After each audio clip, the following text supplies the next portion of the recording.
Emily could feel her heart pounding so hard it echoed throughout the courtroom. Her hands were cold, but her determination was stronger than ever. It was the day she'd waited months for, the day she would finally stand face to face with Ryan before a judge.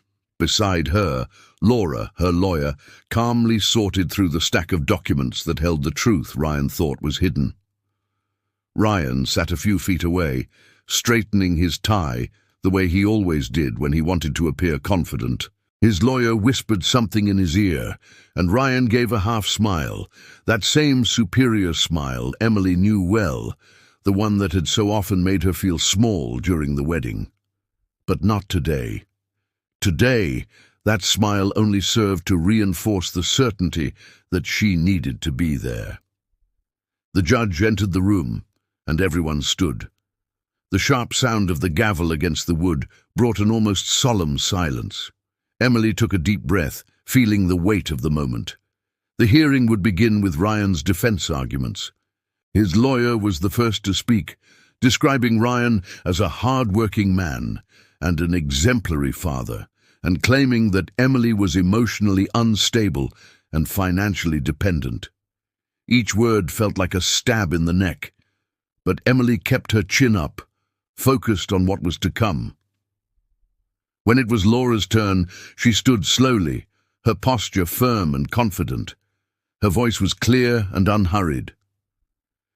"Your Honor, what we've heard so far is only part of the story. Today, we will present evidence that demonstrates a pattern of dishonest behavior on Mr. Ryan's part, evidence he tried to conceal, and that is essential to this court's decision."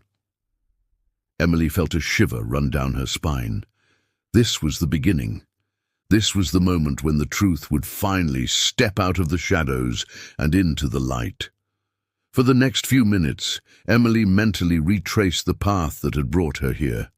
She remembered the night she discovered the messages on Ryan's phone, the shock, the pain, and the emptiness she felt. She remembered the tears, the sleepless nights, and how little by little the sadness had transformed into silent anger, not just at the betrayal, but at the way Ryan acted, as if he had the right to decide everything for himself, including her and the children's future.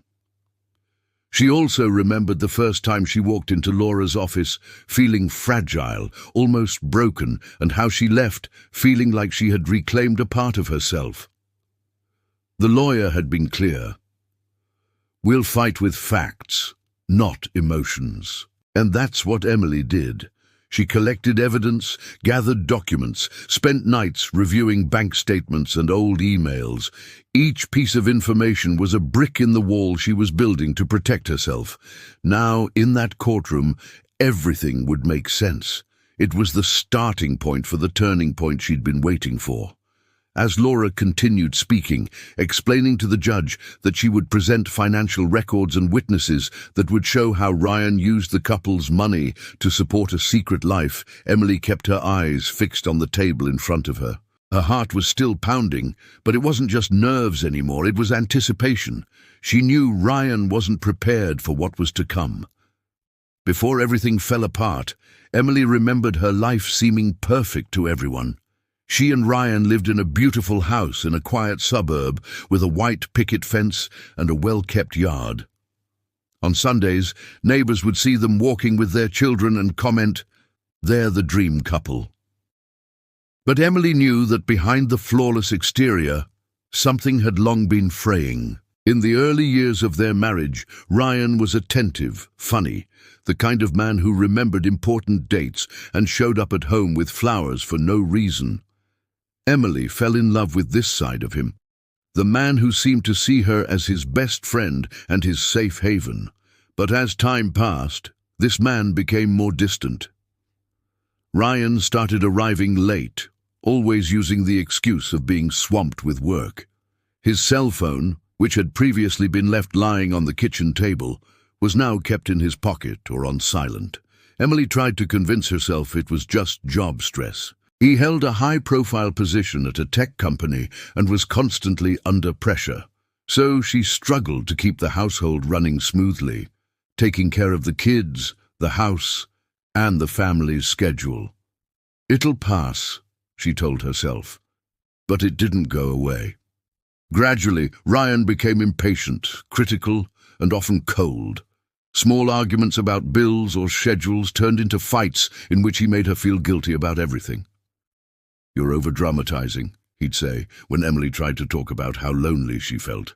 Over time, she stopped talking. Then their wedding anniversary arrived. Emily prepared a special dinner, turned on some soft music, and wore the dress Ryan always complimented. He arrived home late, checking his phone, and barely noticed her effort. When they finally sat down at the table, Ryan sighed deeply and said, almost without emotion, "I don't think this can happen anymore. I want a divorce." Emily was silent for a few seconds, unable to believe what she had just heard. "Today, on our anniversary?" she asked, feeling tears well up. Ryan simply said it would be best for both of them. He got up, grabbed his keys and left, leaving Emily alone in front of the set table. That night she cried until she couldn't cry anymore. But the worst was yet to come. A few days later, as she was trying to cope with the breakup, Emily came home early and found Ryan. He was in the backyard, laughing with a woman Emily had never seen. The scene seemed unreal. Not only had he brought his lover into the house as if it were the most normal thing in the world, but he acted as if Emily were the intruder. It was then that something inside Emily shifted. Pain gave way to indignation. If he thought she would accept this in silence, he was mistaken. Emily began writing down everything: times, dates, conversations. When Ryan began spending money suspiciously, she requested copies of his bank statements. She found hotel payments, expensive gifts, and restaurant reservations in another woman's name. Emily knew that for Ryan, this was all a game of control, but for her, it was a battle for her own dignity. And when she met Laura, the lawyer, she decided she wouldn't let anything slide. If he thinks he's going to get away with this, as if nothing happened, he's sorely mistaken, she told herself the night she gathered the final piece of evidence. The next morning, Emily woke up different. The pain was still there, but with it came a strength she hadn't remembered possessing. It wasn't just about surviving the divorce anymore. It was about showing that the truth mattered, and not letting Ryan write the end of that story alone. The day of the first hearing arrived faster than Emily expected. The courtroom was packed, and the air felt thick, as if everyone there carried stories of hurt and frustration. Emily put on her best navy blue suit, tied her hair back, and took a deep breath before entering the room. Laura, her lawyer, walked beside her with firm steps, exuding a confidence that Emily tried to absorb. Ryan was already there, sitting with his lawyer, in a well-cut suit, wearing that confident smile Emily knew so well, the smile of someone who believes they have the upper hand. But when their eyes met, Emily didn't look away. For the first time in a long time, she wasn't afraid. The judge began the session formally, asking the parties to identify themselves. Emily felt her heart race, but she remained erect, her gaze steady. When the time came for the opening arguments, Laura stood, adjusted her glasses, and began speaking. "Your Honor, this is not just a marriage dissolution action. It is an opportunity to expose the truth Mr. Ryan tried to hide from his wife and this court." Ryan raised an eyebrow, as if the statement were an unnecessary provocation. His lawyer grimaced slightly, trying to hide his discomfort. Laura then took a thick envelope from her briefcase and placed it on the courtroom table. "Here are bank transaction records, credit card statements, and hotel reservation receipts that prove Ryan had an extramarital affair for much of their marriage." A murmur ran through the room. Emily watched Ryan's expression change, his confident smile giving way to a serious expression. He shifted in his chair, and for the first time he looked uncomfortable. Laura continued, "My client was constantly accused of exaggerating, of imagining things, while the defendant led a double life. Today, she has evidence to prove it wasn't paranoia, but rather betrayal. The judge ordered the documents to be attached to the case and briefly commented on the seriousness of the allegations.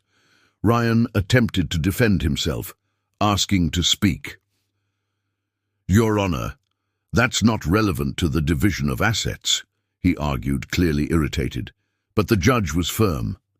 "Mr. Ryan, the court needs to assess whether there was bad faith or financial dishonesty. That is indeed relevant." Emily felt a small sense of relief. For the first time, someone was putting Ryan in his place. Laura then presented a series of printed emails exchanged between Ryan and Tanya, the woman with whom he was having an affair. These weren't just casual messages. They included declarations of love, travel plans, and even disparaging comments about Emily. Emily felt a tightness in her chest as she heard some passages read aloud, but she maintained her composure. She knew showing weakness would only give Ryan the pleasure of thinking he still had power over her.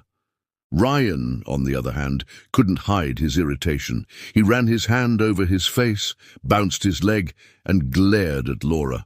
Tanya, who was sitting in the back of the room, seemed to shrink in her chair. Emily sensed her discomfort and felt something she hadn't expected: pity. When the hearing adjourned for recess, Emily walked out of the room with her head held high. A few people in the hallway whispered, looking at her as if she were a silent heroine. She took a deep breath, feeling like she had taken the first step toward turning the tide. Laura approached, placing her hand on her shoulder. "This was just the beginning, Emily. We have more evidence to present in the next session." Emily nodded, feeling a mixture of exhaustion and hope. It wasn't easy reliving all the pain, but now she felt like the truth was finally coming out. The second hearing was even more tense. Emily arrived at the courthouse early, but noticed Ryan was already there, pacing back and forth, visibly nervous. Tanya hadn't shown up this time, and that only made Emily more curious. Laura, her lawyer, entered the room with an even bulkier briefcase than at the first hearing. As the hearing began, the judge called the witnesses. Laura stood and announced she would call the first, a former co-worker of Ryan's. The woman entered the room with firm steps and sat in the witness chair. After swearing to tell the truth, he began to recount what he knew. "I worked with Ryan for 3 years," she said, looking directly at the judge, "and it was impossible not to notice his involvement with Tanya. They traveled together for work and often disappeared for hours without explanation." Ryan shifted in his chair, crossing his arms, trying to maintain his composure. But with each word the witness spoke, his expression darkened. Laura then presented screenshots of legally obtained messaging app conversations, in which Ryan arranged dates with Tanya while telling Emily he was in business meetings. The messages were explicit, full of details that made it clear the relationship went far beyond friendship.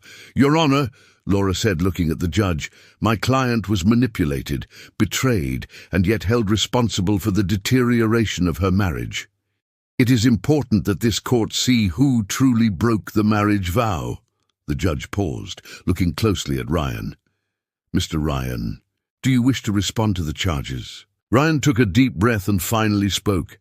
"Yes, I had an affair, but I don't think it should influence the division of assets or child custody." Emily felt a mixture of anger and relief. He had finally admitted what he had spent years denying. It was as if a weight had been lifted from her shoulders, but at the same time, a flame of indignation ignited in her chest. Laura took advantage of the confession and went further. "Your Honor, my client has evidence that the defendant used funds from the joint account to finance trips, gifts, and dinners with his mistress. We request that these amounts be reimbursed." Ryan's lawyer tried to intervene, but the judge cut him off. "The court will consider these allegations seriously." The mood in the room grew heavy. Emily looked at Ryan and saw something she'd never seen before: fear. He seemed to finally realize he wouldn't come out of this as unscathed as he'd thought. When the hearing adjourned, Emily walked out more confident than ever. Laura walked her out into the hallway and smiled. "Did you realize what happened in there? He destroyed himself. His confession changes everything from now on." Emily nodded, her heart racing. This was the first time she'd felt truly heard, truly validated. For years, she'd lived believing she was crazy, that she was imagining it all. But now, in front of everyone, the truth had been exposed. In the car on the way home, Emily took a deep breath and smiled to herself. It wasn't the end, but she was getting closer to regaining her dignity. The day of the final hearing dawned cloudy, as if even the sky reflected the weight of that moment. Emily woke before her alarm. She looked in the mirror and saw a different version of herself than the woman she'd seen months ago. Her eyes now held strength, not just pain. She donned the dark blue suit Laura had chosen, pulling her hair into a simple bun. It was her armor for the battle to come. The courtroom was packed. Family, friends, and even curious onlookers crowded onto the wooden benches. Emily felt her heart race, but she kept her chin up. Ryan stood across the room, and this time he looked smaller, tired. The arrogant confidence he'd displayed at the beginning of the proceedings had faded. When the judge entered and declared the session open, a heavy silence fell over the courtroom. Ryan's lawyer was the first to speak, insisting on the same old line, that Ryan was the provider, that Emily depended on him financially, and that she should receive only the minimum to support the children. Emily kept her hands tightly in her lap, trying not to react, while Laura took notes. Finally, it was the defense's turn. Laura stood up with the calm of someone who knew she was about to turn the tide. She walked to the center of the room and, without raising her voice, began displaying the costumes. "Your Honor, today we will present the final evidence which confirms everything my client has stated since the beginning of this case.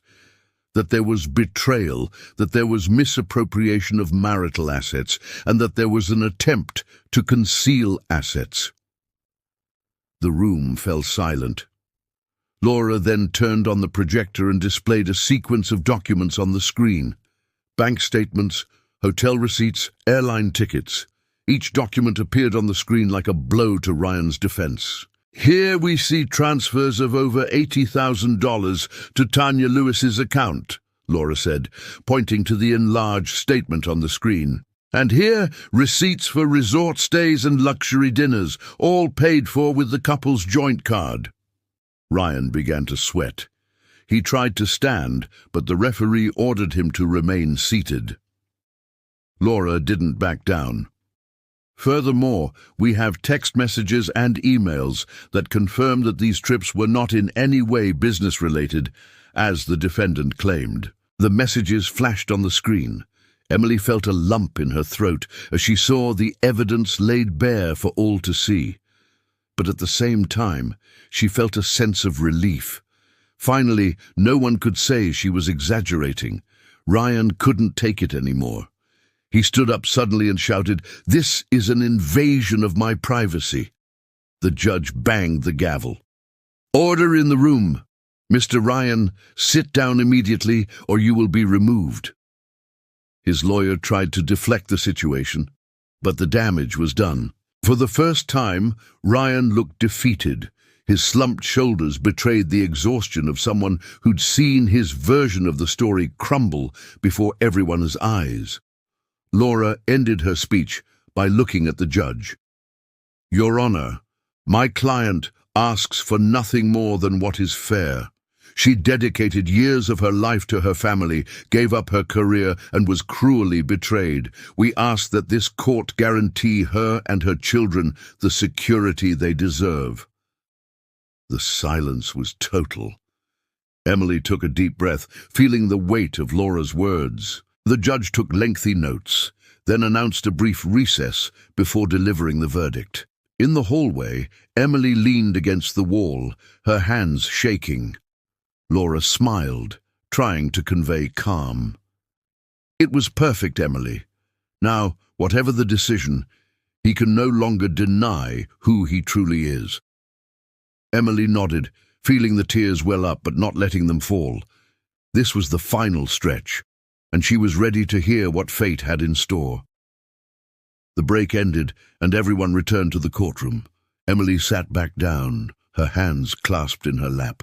She could hear her own heart pounding, as if the sound filled the entire room. The judge entered, arranged the papers in front of him, and began speaking in a firm but calm tone. This court carefully analyzed the evidence presented by both parties. We considered financial transactions, bank records, evidence of misuse of joint assets, and the testimonies. Ryan kept his gaze fixed on the ground, his fists clenched. Emily, on the other hand, stared directly at the judge, trying to decipher every word. "It has been proven," the judge continued, "that Mr. Ryan made significant transfers of funds to a third party without Ms. Emily's consent, and that he used the couple's resources for personal and extramarital purposes. This court understands that this constitutes dissipation of assets." A murmur ran through the room. Emily took a deep breath, feeling her eyes well up. "Therefore I order," the judge continued, "that the estate be divided equally, including the replacement of the misappropriated amount. Mr. Ryan must repay the amount transferred and, starting today, pay child support appropriate to the needs of the minor children. Furthermore, I grant Ms. Emily primary custody of the children with visitation rights with their father on alternate weekends." It was as if the air returned to Emily's lungs. An intense relief coursed through her. She closed her eyes for a second and let a few silent tears fall down her face. Ryan stood up suddenly, furious. "This is a joke," he shouted. "She doesn't deserve any of this." The judge banged the gavel hard. "Order! Mr. Ryan, this hearing is closed." Laura placed her hand on Emily's arm and smiled softly. "You did it." Leaving the room, Emily walked slowly down the hallway, each step feeling like a victory. The air outside felt lighter. The sky, which had been overcast, now let the sun shine through, illuminating the courthouse steps. She paused for a moment, took a deep breath and looked around. Down below, reporters were asking questions, but Emily just kept going. There was nothing left to prove. Ryan passed her a few seconds later, his gaze filled with anger. But Emily felt neither fear nor resentment, only compassion. He had lost the power to hurt her. In the parking lot, Laura hugged Emily. "Today you didn't just win a case. You won your life back." Emily smiled in a way she hadn't in months. She drove home with the window down, the wind ruffling her hair. When she arrived, the children ran to her. Emily knelt down, hugged them tightly, and said, "We did it. Everything's fine now." That night, after putting her children to bed, Emily sat alone on the porch with a cup of coffee. The silence of the house no longer felt empty, but welcoming. She looked up at the starry sky and felt a deep peace wash over her. There was no more court, no more charges, only the future, a future that for the first time was entirely in his hands.